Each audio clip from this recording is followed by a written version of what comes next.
What is the death ball? Where did it come from? Can you throw it? Can you implement it in your arsenal? That's what we're going to discuss here today. I'm Tyler Zombro with Tread Athletics, and let's dive in. So where did the death ball come from? Ultimately, people have probably thrown the pitch in this general movement vicinity for a very long time. I know a lot of people want to call it a slider, a gyro slider, a depthy slider, a power curveball. You can call it the alive ball. I don't care what you call it. It's just within these general movement parameters. And again, we want to factor in both movement and angles. Why we really started to dive into this is we were just looking at the correlative success behind death balls, and this pitch that might look a little bit different, why is it successful? When we really started to dive in here, we were looking at this breaking ball that looked like it almost backed up on guys, right? So it has a little bit of perceived arm side based movement. It's kind of the contrast to these big sweepers that we see a lot in today's game of moving right to left. And so this profile that went more straight down, or what alluded to slightly arm side, it was a big outlier in many regards. And then if you look through the history of it in these movement parameters, as we mentioned in prior videos, from let's call it +2 to -2 horizontal, and let's say between -3 to -8 or 9 vert, the movement parameters here generated a lot of whiffs in the big leagues. So historically, as we've looked at curveballs, we have seen that the inflection point for whiff generation heavily is influenced by velocity. So if you look at the inflection points, once you get near 80 miles an hour and above,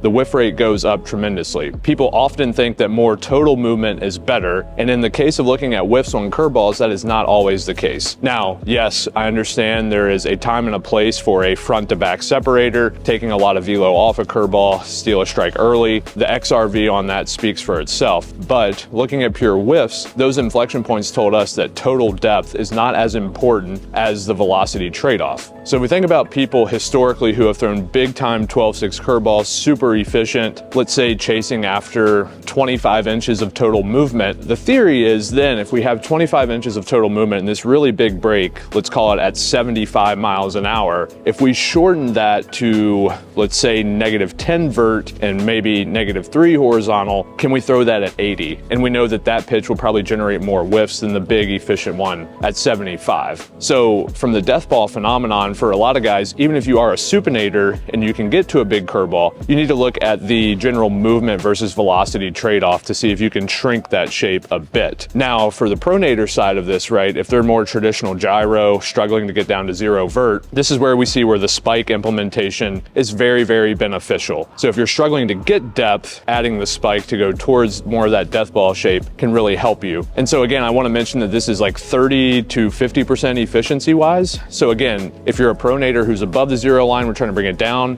If you're a guy who's trying to get to full end range supination and you're throwing it at 90+% efficient, we're trying to shrink it. So it works on both ends of that continuum to make this pitch happen. Again, pronators or supinators, both can throw it. So you're just kind of looking at the trade-off there. So not only is it just a pure movement-based pitch, but it also has to do with the angles that you're throwing it from. Whether we're low slot or high slot, how it complements your arsenal is really, really important. Traditionally, and I have certainly said this at times, you look at high releases like Pete Fairbanks, Jordan Montgomery, the angle plays more than the actual pure movement profile of this pitch. Again, if a traditional curveball moves here and the death ball moves here, it's different. It's an outlier in that regard. For low slot guys, we're seeing this with a lot of lower slot pronators. Look at Kumar Rocker as a good example of this of recent. Lower slot playing 4-seam upshoot VAA and throwing the hard death ball shape off of that. So even for him being a pronator out of a lower slot, the angle is very unique for him,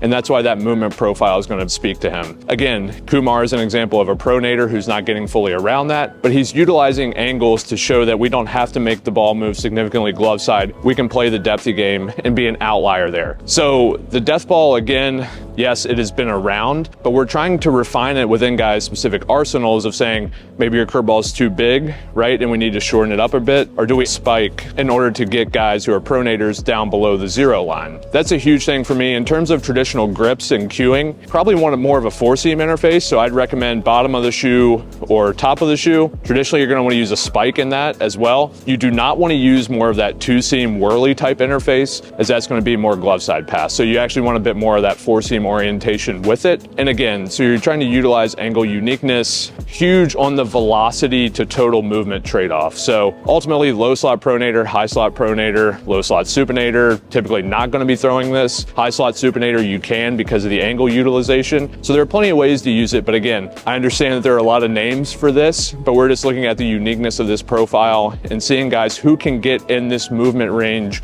at a premium velocity. Think of an Alex Lang type, right? Like not having to get to full range supination, shorten the shape. Now it's that gyro plus. You're looking for guys who can get to that window at a premium velocity. So that's the trade-off. That's the window of movement we're looking for. That's how you can scale it back. If you have big movement, if you're a pronator and can't get below zero, add that spike, get the 4-seam orientation, and see if you can take it there. So that's a little bit more about the death ball, where it came from, why we started looking at it, and ultimately how you can try to utilize it in your arsenal. Thanks for watching, and we'll see you guys in the next video.